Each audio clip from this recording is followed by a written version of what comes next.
Here we go again, folks. Hilary Clinton is running for the presidency of the United States of America. She wants to be the first female president of the corporation of torture and terror. Because, presidents run corporations.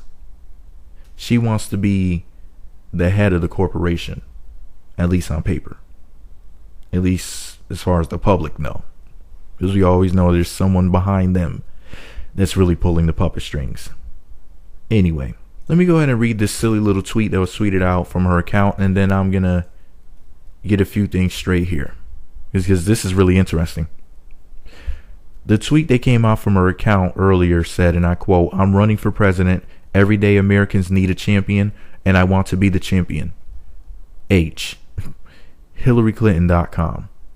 Wop, wop, wop, wop, wop. Get the fuck out of here. Let's get this straight. George Bush Sr. was the president of the United States of America. Then William or Bill Clinton.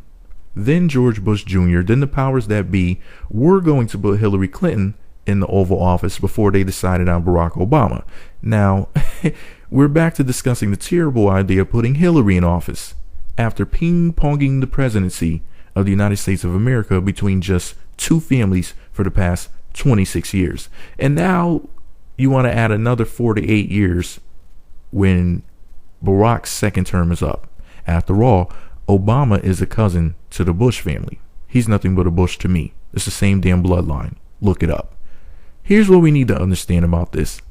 We talk about centralized power in America, tyranny, abuse, and whatnot, and these fools want so desperately for another Bush or Clinton to become the president.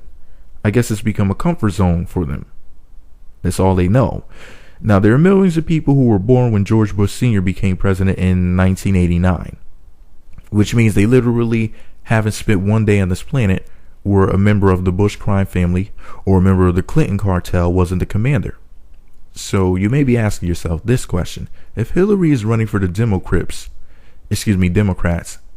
then who's running for the Republicans? Well, one of the names being thrown around is Jeb Bush, of course. You know, the brother and son of the two Bush gang members who were former presidents? Yeah, that Jeb Bush. Their family member once again. At the end of the day, the average American will ignore the fact that the debold voting machines are a controlled form of voting. We all know that they're rigged by now. They'll ignore the factoid that the Electoral College chooses the president of the United States.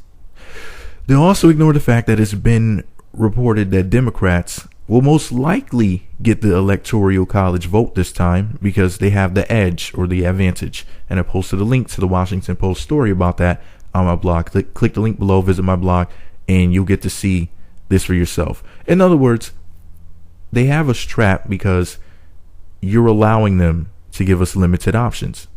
Let me ask you this. How many political parties are there in the United States of America? I bet you don't know. Now, there's plenty of other parties besides the Democrats, besides the Republicans. And yes, there's other ones besides the Libertarians, the Green Party. There's other people besides independents around. But anyway, none of these people receive anywhere near as much time on television, especially in the mainstream media, as the Democrats and the Republicans, because the powers that be are purposely limiting your options, but only because you're allowing them to. In my opinion, voting for Democrats and the Republicans is tribal. It's like being in a gang. It's self-limiting, and only a closed mind, in my opinion, would ever vote for either one of them. Imagine having a walk-in closet full of clothing, but you choose to live out of a bag, a small bag with 3 outfits in it, then walk around complaining you have nothing to wear. My point is, it's time to get fresh, America. I'm not putting on those sneakers with the hole in them. And you shouldn't either. They may be broken in, they may be comfortable, and they may be comforting. But there are other options. Explore. It's time for a divorce from our abusive partners. But this is just all my opinion. Let me know what you think about it all below. Be sure to subscribe to the Meat Magazine YouTube channel. Visit meatmagazine.blogspot.com for more. All I know is if Hillary Clinton becomes the president of the United States, I'm moving to Africa, Abuja, Banana Island, Lagos, somewhere fly. Or if not, maybe I'll move to Germany. I don't know. But I'm jumping ship.